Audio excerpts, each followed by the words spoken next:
Good morning, sir. Good morning. You recently spent a month-long official trip across Africa. How was it, especially professionally and personally? Okay, that brings back a lot of memories. Professionally, it was very enriching. Our primary focus for traveling to Africa mainly was about admissions, about connections with the universities, our partners. But the main thing which I would like to say here is it was the experience with the students, the eagerness to learn, their curiosity to explore the new possibilities, which was very touching for me.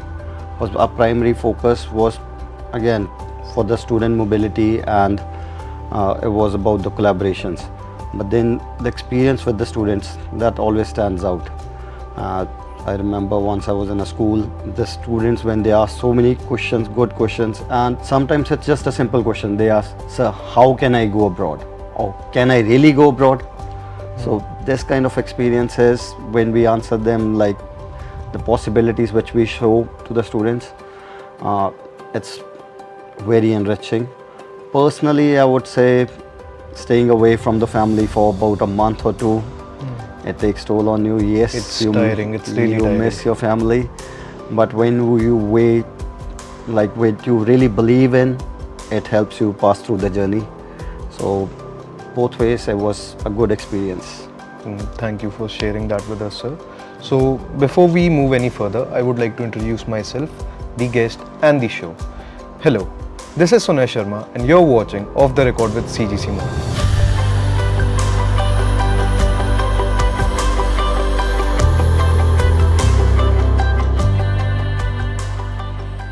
And we have an esteemed personality with ourselves. He's really seen on the campus, but he is there behind the scenes representing CGC Mohali at the global stage. He is none other than Mr. Asimjot Chahal, Head of International Affairs. Thank you for coming here, sir. Thank you for joining us. Thank you for having me here today. So, moving on, you hold a master's degree in accounting and finance, if I'm not wrong. What inspired you to have this transition to get into education or international relations per se?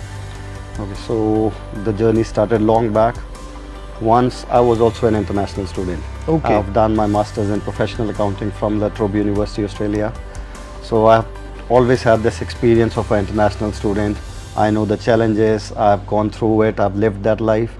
So it always had a special touch with me for especially the international affairs of a university or a campus.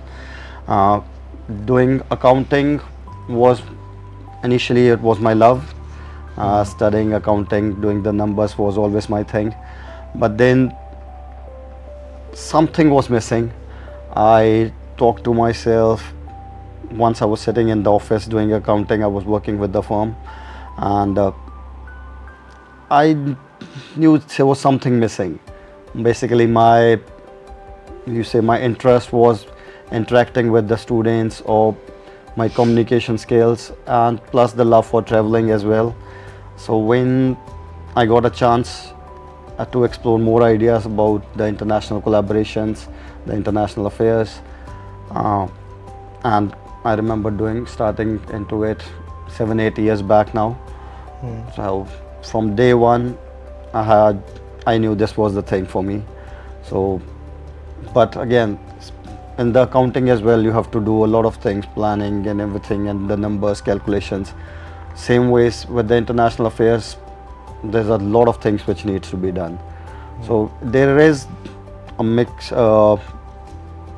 there is a touch for both of them, I would say.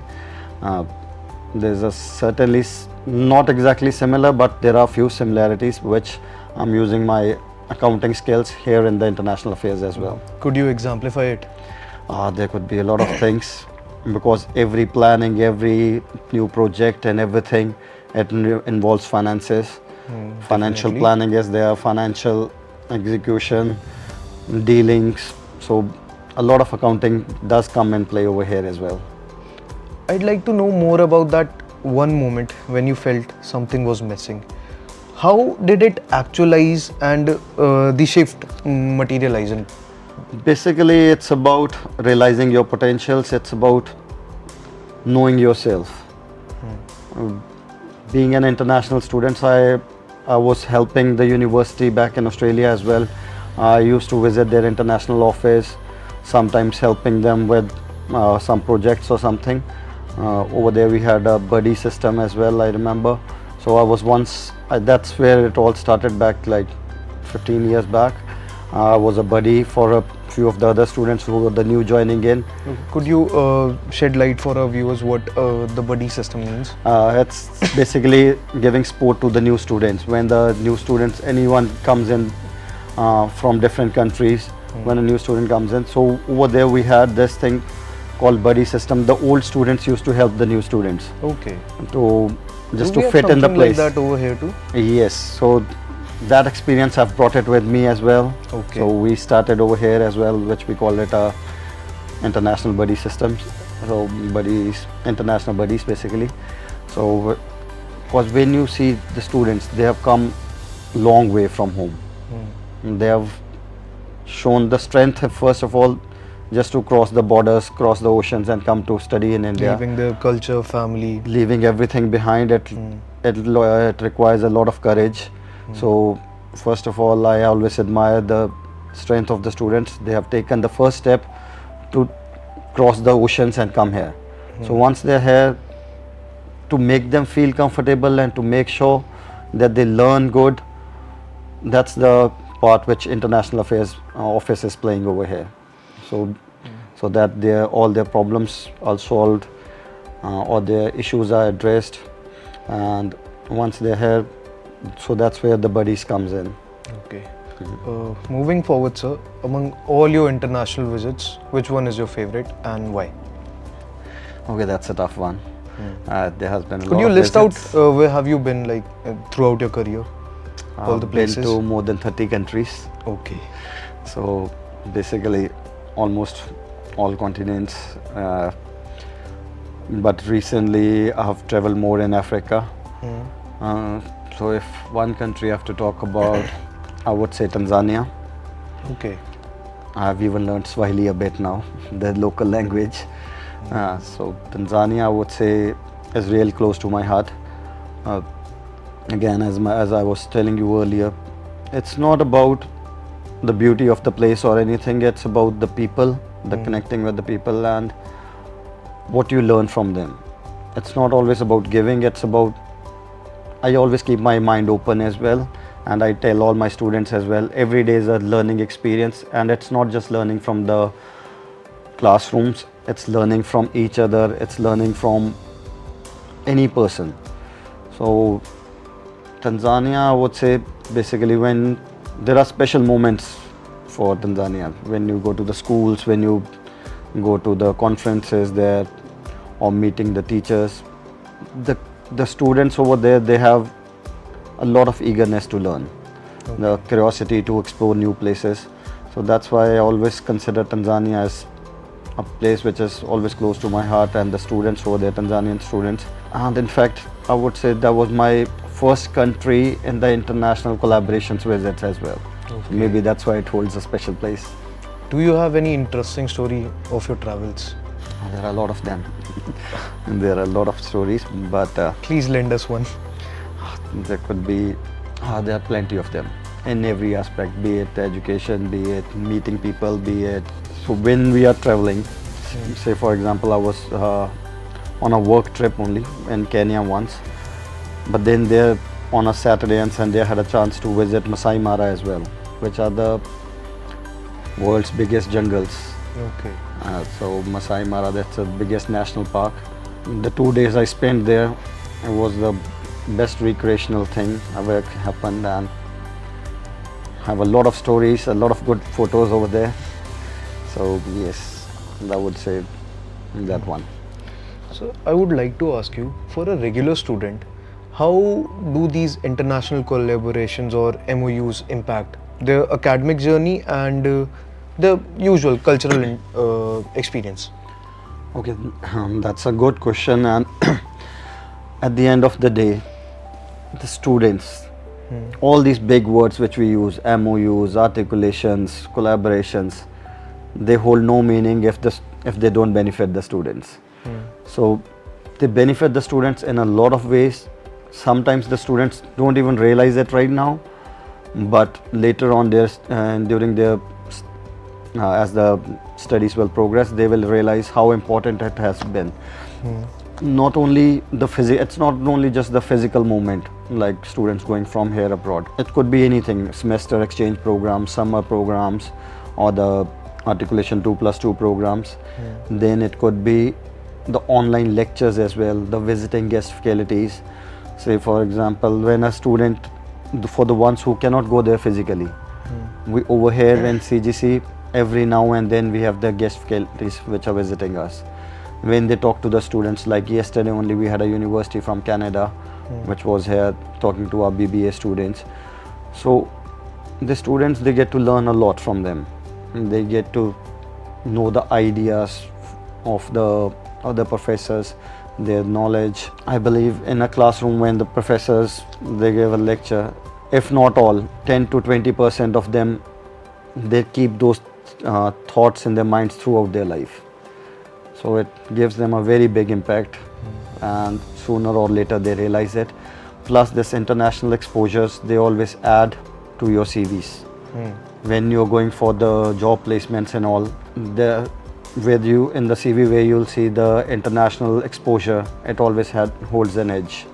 Because the companies, they want to see the skills. What skills do you have apart from your classroom education knowledge? What other skills do you have? How good are you at the problem solving? So all these things, and once this global exposure, it helps you. Once you are traveling abroad, you're by yourself. That's first time when you are leaving your family, you're getting out of your comfort zone. How do you tackle life? So that's what it's all about, the student experiences. That's really interesting, sir. Do you think, since we are on the topic of education already, are there any educational trends or tactics that globally are being used and India should adopt them? Exactly, there are a lot of them. Especially I'm impressed with one which is interdisciplinary learning. Okay. And that, say for example, if a student is doing majors in computer science, and then along with that he takes a course in graphics, or he takes a course in psychology. So that blend of learning, that interdisciplinary things, it helps the students develop the more skills. That thing I believe is missing in our Indian education, which is very common in the global universities. But it's not missing, it's starting right now. It is coming up. Yes, the Indian education. So these things have just started happening, and the more and more universities should adopt it.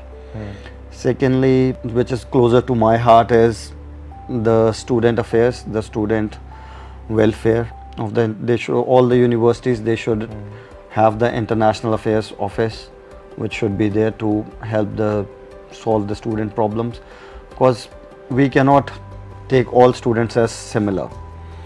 If I talk about our international students, their upbringing is different, their cultures are different, even their clothing is different. So how to make them blend with the Indian students? In fact, it's both ways, explaining it to the Indian students as well, how they should adapt to their foreign friends. There's a lot to learn from each other. So that's basically that's the main thing. The Student International Affairs Office should be there in every university, which will help not only for the students to settle, but for the teachers as well, of the Indian students as well, to know the international students. So on that note, I would like to ask you, anytime when cultures collide, there is some sense of conflict. How does our international department help the local and the international students resolve such conflicts? So it's about spreading the awareness, first of all, spreading the awareness to each other. Like especially if I talk about our Indian students, letting them know what these international students, what their cultures are, what exactly. Sometimes there have been conflicts, but those were during the initial years of setting up the internationalization in the Indian universities. But right now, Indian universities or Indian students, they have adopted to their friends from abroad. Okay. So the cross culture thing, it takes time. It doesn't come up just by the night. It takes a lot of time, and then once they know each other, there's a lot to learn. There's a lot to learn about what technologies they are using in their own countries, what clothing, food, and sometimes for the international students as well, they get to learn from their Indian friends, and then they take those ideas from India and go and when they go back, they implement those ideas in their own home countries. Cross culture, it plays a very big role in making a good human being as well. You make friends from all over the world. Since we are on the point of cross culture, I would like to firstly congratulate you and the CGC team on the global education conclave we had, a successful conclave. I would like to ask further, what impacts such conclaves bring to a regular student, to the faculty and the university in its whole entirety? Okay. So the whole idea behind the Global Education Conclave was bringing everyone under one roof, be it the high dignitaries in the education sector, be it the diplomats from the embassies. We had more than 100 delegates from more than 50 plus countries over here, and bringing, like, every university or every organization is working wonderfully. They all are doing wonders, but they all are working separately on their own, individually. These kind of conclaves, or the main idea behind this education conclave was bring those ideas into under one roof. And then thought processing happened. Then it was basically reshaping the education policies, reshaping the education ideas overall. What was missing, learning from each other. Or we as a CGC also, we were delighted to have all those high dignitaries as our guests, because we got to learn a lot how they operate in their own universities, what are their own strengths. And now we are having, I would say, more than 200 collaborations right now. So we are working on different projects. And this Global Education Conclave, again, so the impact on the students, they get to listen about the views from 100 people in the Indian higher education around the world. So students, they get to learn. Basically, that's the whole point. Plus the networking. Now I know a lot of students, they already have teachers as mentors from different universities. Across they are in touch with them through WhatsApp. They ask questions from them, and those mentors, they are happily answering them. So it's a beautiful mixture of education, diplomacy, embassies, everyone giving their ideas. It was a great event, and now we have already been having it from last 2 years as well. But earlier we used to have education separately and diplomatic conclave separately. But this year we brought them all together. So we made it one event, and it will be a regular every year event now. That's really great, sir. Looking forward for more such events. Now I would like to have a more intrinsic view of India from your observation. How does the Western lens or the global lens look at us? By that I mean India as its cultural capital and India as its educational capital. Okay, that's again an interesting one. I would say India has reformed a lot. If I talk about back 10-20 years back, if I talk about Indian education system, it was one-way thing. Our students going abroad. Yes. We were seen as the providers of the international students.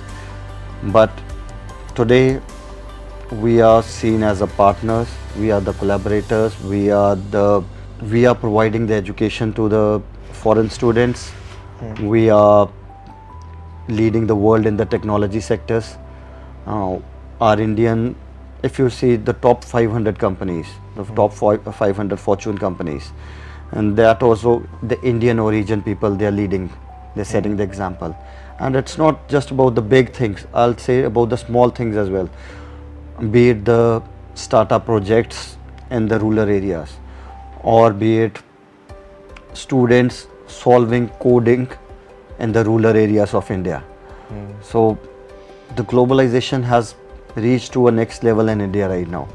India is looked upon as the leaders now. We are shaping the education policies.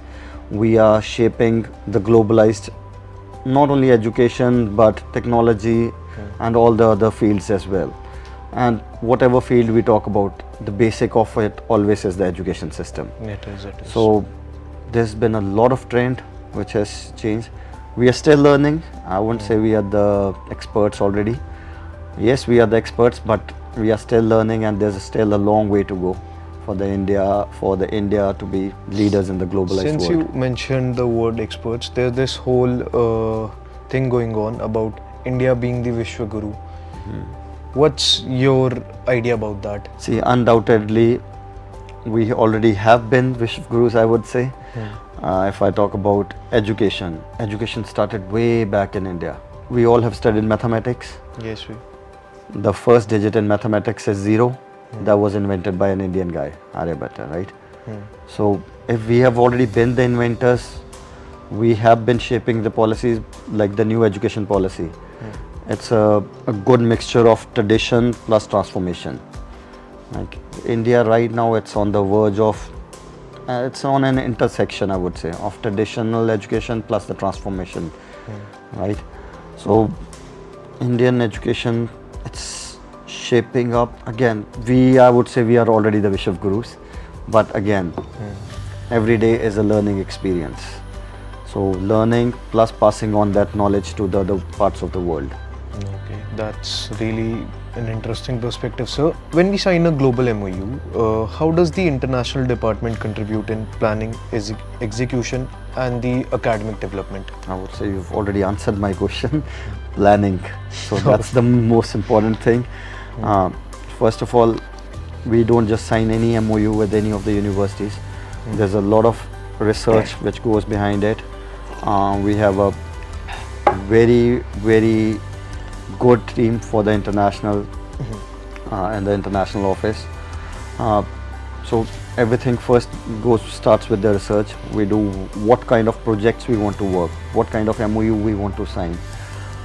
Then we see which is the good university which is already doing that, or which university do we want to partner with, or which university will benefit us the most. What's for our the core students. goal about signing these MoUs? The simple thing behind it is giving good global exposure to the students, to our CGC students. Whatever we talk about, at the end of the day, it's all about giving benefit to the students. So a lot of planning goes on, then we approach the universities. Just even before signing an MoU, I think it takes more than a year's efforts just to sign one MoU. And signing something like that with an Ivy League institution, how close is it for us? I would say right now, nothing is far. Okay. If I can simply put it, right now we are on a trend. We have speeding up. A lot of global opportunities are coming up for the students. Every day new opportunity comes in where students, like I would say, there's a project which we are working on. It's called COIL. It's a collaboration of international students and collaboration of international learning. COIL. So basically, the students from this side, they learn with the counterparts from the other parts of the world. So collaboration of online learning. They work on the projects. It's financially viable. There's not much cost involved because it's happening online. And the students are working on a project collectively. Our university students and the foreign university students. They can do a lot of work together. So that's one kind of example. Again, there's multiple projects which we are working on. Interesting, sir, interesting. Now, let's talk about culture.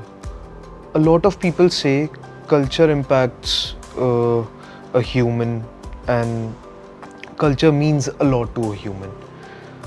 But what does it really do?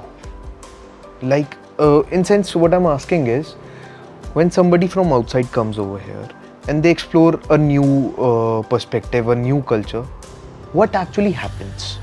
It makes you a better human being. How? Learning from each other, learning from different cultures. Basically, it's once you step out of your house, once you step out of your country, you meet new people. You see, like if I talk about Indian culture, we have a very rich culture, and when foreign students they come here, they experience even a clothing style. I would say Okay. there are always small things. There's not no time at no times we can say there was something very big has happened. It's just the small things which add up to it. So if I talk about clothing, if I talk about food habits, if I talk about the way we even talk to our teachers, the respect which we give to our teachers. In many parts of the other world, they call teachers by their names. Okay. Over here, we just say sir or ma'am. We address them like this. But in many parts of the That world, felt weird to me. yes, in many parts of the world, they call the teachers by their names. So it's not. I'm not saying they don't they do disrespect their teachers or anything, but that's their culture. Yeah. So when they come here, they see a word sir or madam being used regularly. So they learn that as well. So every day is a learning experience, and once they go back, they take that part of culture with them. The good things. Even our Indian students, when they go abroad, they bring back their culture. It could be anything. It could be the Western culture. It could be good or bad, anything. Definitely. Right? But ultimately, it makes you a better human being. A quick question. What's your opinion on the westernization of Indian culture? It's happening a lot these days. It's happening a lot, but Thanks to internet. I would say it's a good thing as well. We should not always look into the negativity, but yes, we should be careful. But yes, But it's a good. somewhere it is costing our tradition, our old values. It is. That's why I'm saying there should be a check. Should be there. Always listen to your parents. Always listen to your teachers. Listen to everyone. But then once you're doing your own things, at the back of the mind, always keep a check on what your parents have Taught you. your values. But then adapting to the new culture is not also a bad thing. Yeah, definitely. If you do it in a good way. Yeah. So take good from everywhere. Take good from everywhere, and being the head of international affairs, I'm a strong advocate of globalization. I'm a strong advocate of learning from each other. So I never discourage any student to not adapt to something new. Every day, there's a new learning experience. So take something from each other always. Since you mentioned you're a strong advocate of globalization, I have this impromptu question that what's your opinion on US putting tariffs on these all countries? Because that's somewhere hindering it. That is there. That is there. Basically, it's a concern amongst the parents as well. But it's not only it's not happening for the first time, and things have been happening earlier as well in many countries. These political scenarios, they impact the whole country. They impact the parents. They impact the universities. They impact the businesses. So it impacts a lot of things. Like this one, if I talk about simple example, our students going abroad, our students going to US. Earlier they were used to love going there, but nowadays the parents they have a big fear. What is the fear of uncertainty? What will happen once they go there? So yes, and I was talking to a few of the universities from US. Even they are very upset about this whole thing because the outside students are not coming to them. Right? They cannot. People have started rejecting them. One statement can give a big impact. That's a perfect example of this thing. One of the reasons why people are reluctant to go abroad is racism. How can we solve it, in your opinion? Okay. So since if I talk about CGC, we have more than 500 international students from 50 plus countries studying here with us. Yes, sir. We have a strict policy for zero tolerance to racism. This should be implemented in all schools, all universities to start with. Then spreading the awareness to the outside community, like holding on conferences or just simple an article in the newspaper also helps. It's basically, it doesn't happen overnight. It takes time. in order to stop racism, a lot of NGOs are working these days. A lot of things are happening already as we speak. A lot of things are happening, but then again, there's a lot more which needs to be done, and everyone has to be responsible for it. It cannot be done by just one person or by one university. It has to be done by each and every one. Definitely, sir. Since we are short of the time, this would be my last question. In your opinion, what is the value of an Indian as a human capital globally?